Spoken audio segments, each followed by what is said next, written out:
This is for the leaders, the visionaries, the hope bringers, kindness instigators. This is your place to get loved, poured into, activated, and inspired. Good morning. Welcome to Fireside Friday, August 15th, 2025. And if you're here in the Zoom room, we have Lola with us today. She sometimes camps out. We've also seen a squirrel this morning climbing on my chandelier hanger, which I've wondered about. I've wondered if I had a critter, and it was really cute to watch him explore this morning as we were preparing for our time together. Um, but welcome to the fireside.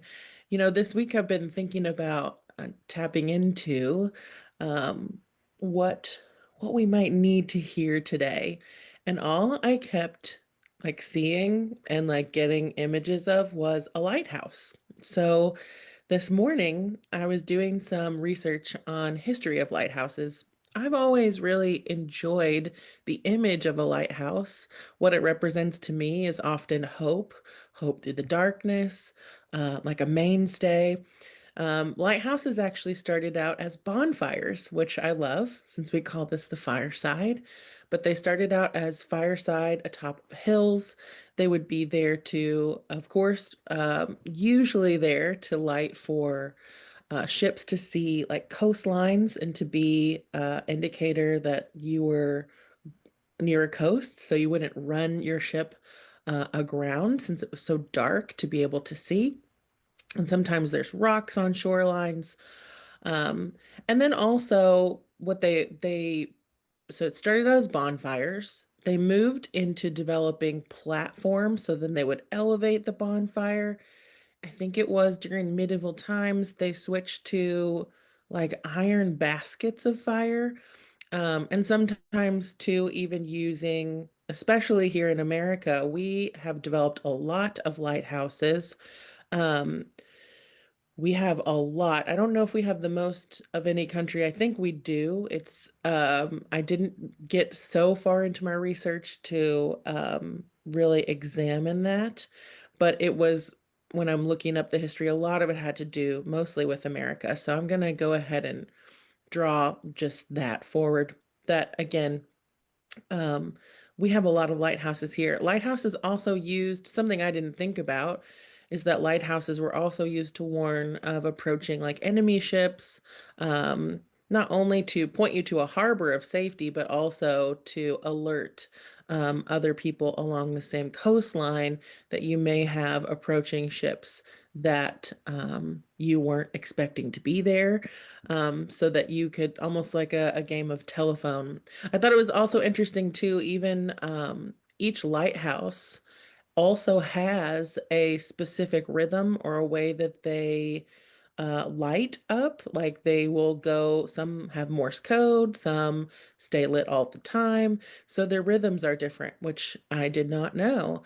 I just thought a lighthouse was a lighthouse. Um, and again, like I said, symbols of hope. But something else I found that was interesting to me, they often called the sentinels of the sea, which I love. Again, we've got that pillar of strength kind of looking at the lighthouse. But when I started looking into some of the history of lighthouse keepers, of the people who were in charge of these lighthouses, a lot of them were actually in really isolated places. Unless you were actually near a city, you might actually be in a place where it was hard to get to you, sometimes even out into the ocean. And so they would have to ship food to you. They would bring food to you, like ration food, like every so often. And so we actually have a syndrome called lighthouse keeper syndrome, which I had never heard, to talk about things that go on psychologically for us when we actually have spent too much time in isolation. Um, a lot of lighthouse keepers would suffer from depression. They would suffer from paranoia coming back into society. They would also develop like interesting dynamics where they may hear things or see things. Um, I also saw this question which would have not been something that I was normally drawn to, thinking about like what do lighthouse keepers do during the day, since we don't necessarily need as much light. What's interesting about that too, I was like, well, it must be a pretty easy job then if you're just, maintaining light at night. Fun fact too, over the shifts of night, I guess most of them had assistants, but they would take 4 hours, 4 hour shifts. Um, but sometimes too, what I found interesting was that throughout the day they would do maintenance inside. They would do maintenance or cleaning or different types of functions like to keep the lighthouse going, but to make sure too that that lighthouse stayed lit, that light would stay burning and bright to again continue doing the job that they were there to do, which was to bring awareness right to that shoreline. Um, but then also, what was interesting is that since again a lot of them were in isolation, thinking about how these lightkeepers spent their day, it really wasn't until maybe, again, I didn't make it super far into the research, but I think it was like 1837 or 1839 when they started to ship books to these lighthouse keepers. So they became readers. That became good company for them. But it started making me think about too. So we've got the lighthouse, the symbols of hope, the fortitudes of strength that I feel like lighthouses represent. And then we have the keepers inside of them that are actually suffering quite a bit, maybe even like silent suffering.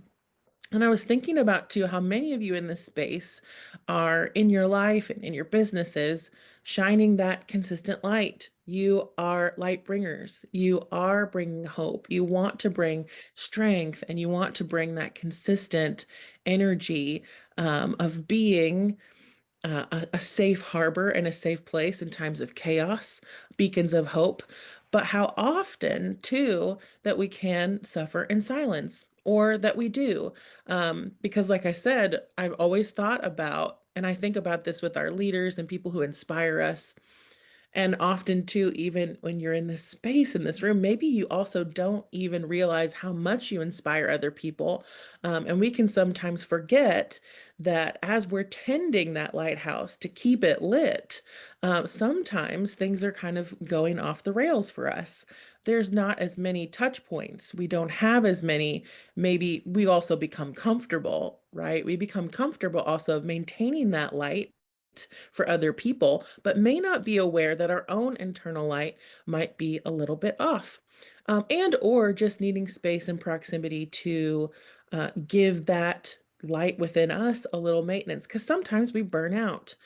I feel like in the last couple weeks, if you were here for the fireside 2 weeks ago, I really broke down during that. And I really was trying to bring everyone into that context with me to model what that looks like of being honest about things aren't going well. And honestly, too, it's still uncomfortable for me. It's uncomfortable when I'm not feeling super bright, happy, optimistic. But we do have these seasons where things maybe aren't okay. Um, and I have to say, like, one of the biggest pieces of coming through this phase, because I have felt different parts of it lift. I've been going through grief because I'm grieving the loss of my father, being around that death anniversary, but also a loss of a dear friend that I wasn't expecting. We very rarely do. And as I'm moving through that grief, there's also just different layers. And Nicole, who's here with us today, who is a mentor to me and has been for the last several years, she gave me such great language. I was just talking about how I've been feeling is like there's this, she said it's a dissonance, like a dissatisfaction with not just the grief, but there's like this unsettling that's happening for me. So that dissonance creating a break of space, almost like a break in the pattern or a break in my awareness. And I don't, like I said, I don't always love, and I don't think any of us really love seasons where we feel like we're in the valley instead of being on the mountain. But those valley moments, those valley spaces, as well as being places where we can access one another, because one of the most universal things we can experience is pain, it is sorrow, it is grief, it's happiness and joy, but it also is in sadness. So we can touch each other too in our suffering. But we also, when we will allow ourselves proximity and space to admit or to be with ourselves in those moments, to admit that sometimes things are not right and just allow them to not be okay. That is something that I have been working on in this season of being like, I'm not happy. Um, and that's okay. Letting that be okay. Letting it be okay that my light in my lighthouse needed some work and maintenance and like also maybe just needed some break time. That's okay too.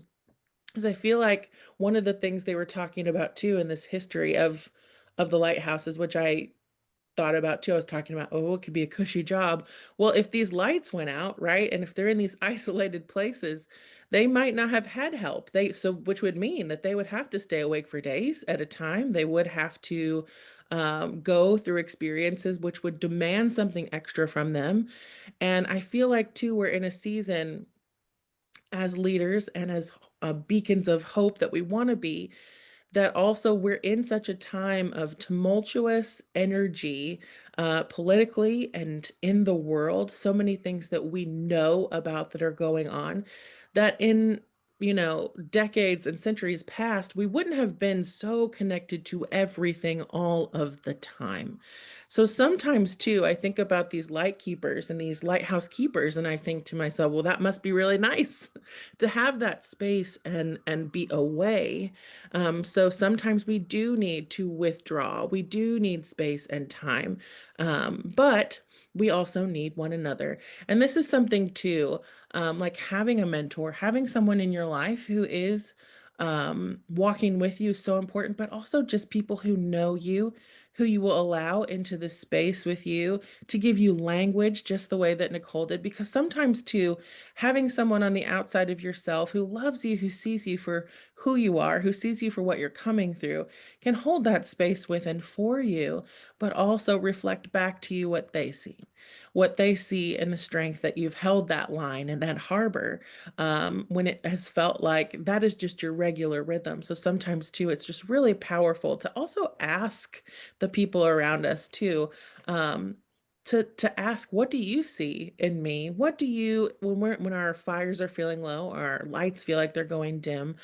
Because I think sometimes that scene, at least for me, the way that I kind of interpreted that is like needing that external validation means that I'm not doing a good job of like puffing myself up or encouraging myself.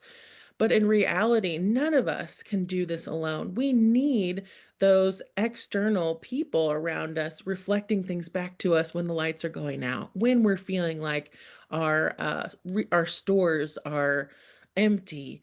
Um, and so that was what I had been feeling too, like I said, around the lighthouse. Yes, beacons of hope, but also they take maintenance, they take time. Most of the lighthouses now here, I don't think that we actually have any lighthouses currently that have lighthouse keepers. Everything has gone automated, and sometimes too, they've gone completely offline because we have different kinds of technology now with boating systems knowing the coastline. And that got me thinking too, what happens when we also feel like the things in our life or the way that it used to be is no longer. When we have seasons of grief, when we have moments too, where we have days or weeks where we just feel a little off. That's okay too. Like I said, that word dissonance was a beacon for me because it also was showing, yes, like things don't feel exactly right. That's okay. That's part of actually getting to a place where we can have more clarity. Usually, too, in that friction, that dissonance of our lives, that suffering, or that, just doesn't feel quite right. Those seasons are really important, or these weeks or moments of time are also important for us because maybe we do need a recalibration. We need a different kind of awareness, time for things to kind of sink into place. And maybe we're going to come out as a different kind of light keeper. Maybe we needed to develop some kind of even self-compassion. I think about too, one of the things that I always was focused on when I was first building my business, again, and I've talked about this, was the impact, was that I wanted to be making great impact wherever I was. But again, sometimes we don't consider the toll that it takes upon us to consistently show up and take care and maintain the lighthouses that we are. And so, like I said too, even in seasons of dissonance, of that breaking of the pattern, or when we're not in a pattern or in a rhythm that we want to be, it's also illuminating and giving us a chance to create what we would like to see. And sometimes too, we just need space and time to go offline. We need that space. We need the recalibration. But in moments too, where if you're in a season of that dissonance, just know that it's for you. I think often too, at least for me, I had internalized that dissonance or like that sadness or not feeling like myself.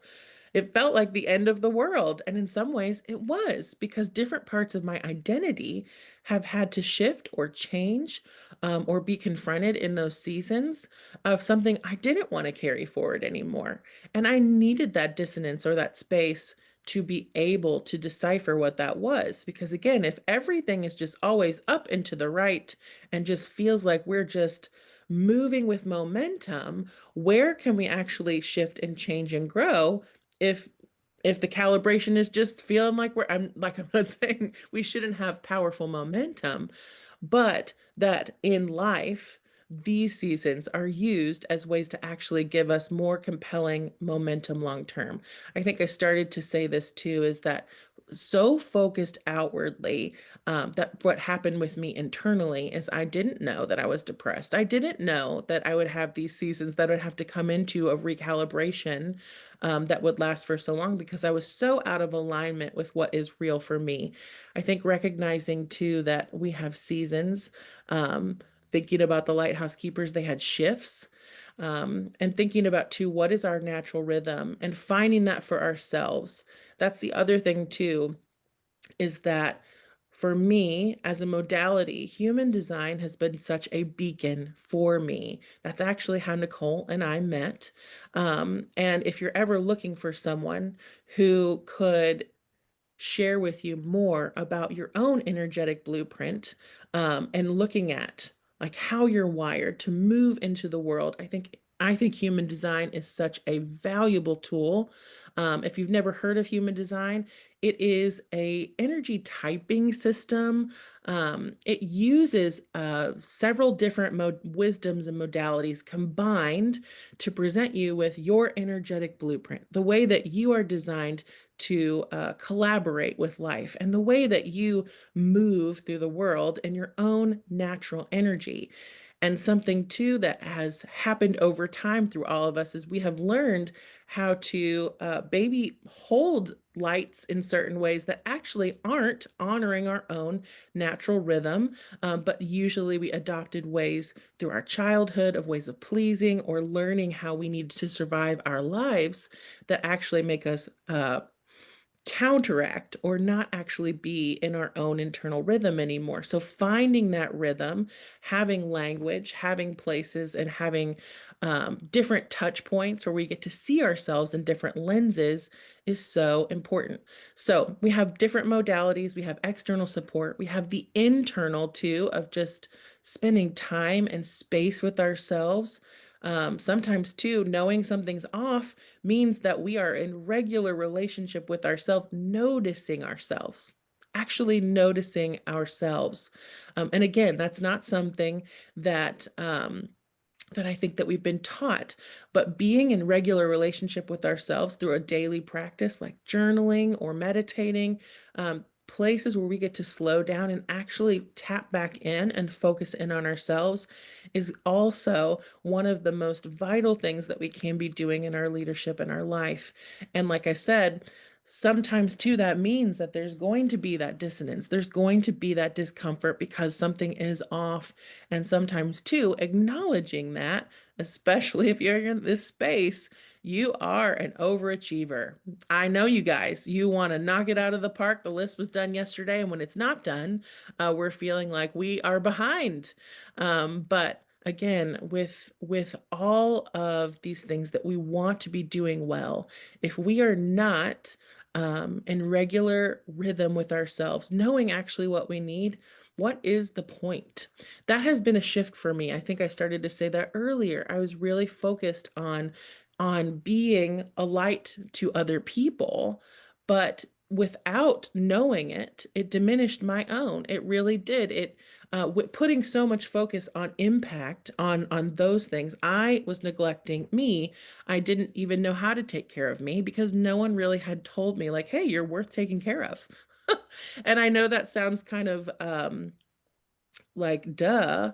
But at the same time, unless that's being modeled for you, unless that is something that you are really watching of someone really tending to themselves, having boundaries, and navigating life in that way, it is not natural to us.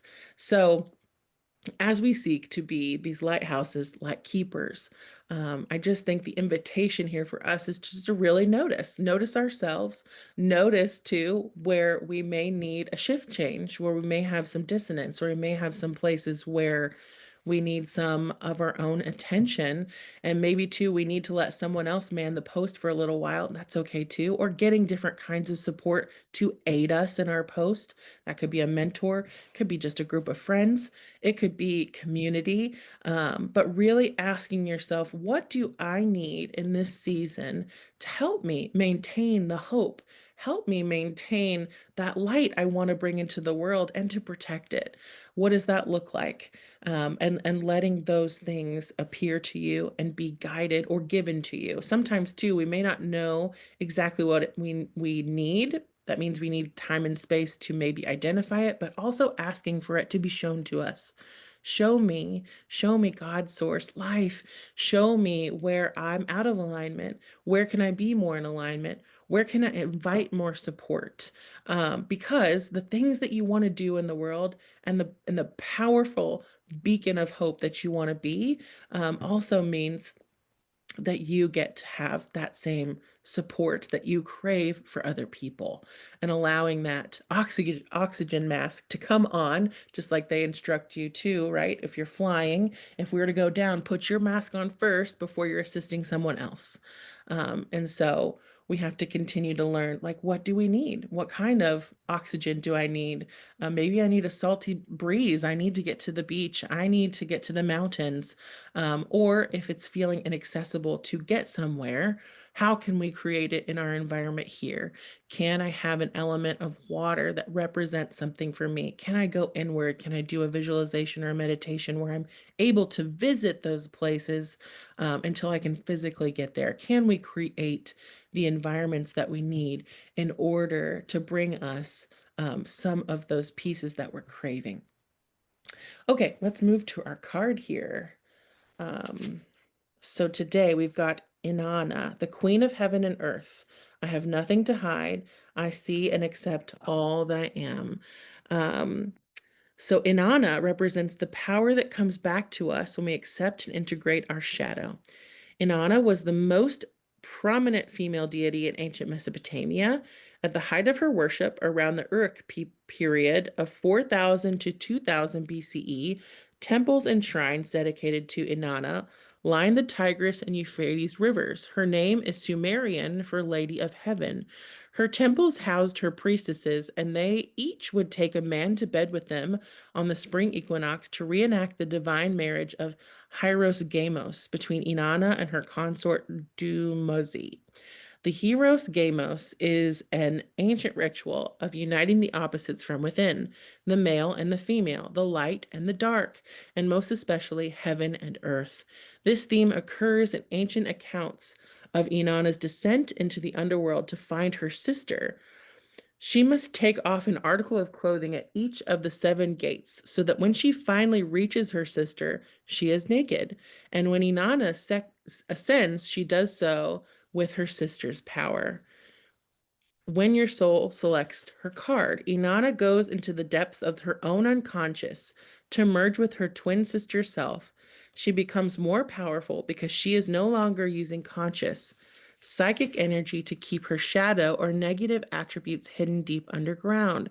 She courageously descends and faces the aspects of herself that are hard to get to when she's fully dressed or cloaked heavily in the ego. Inanna is an invitation to get naked.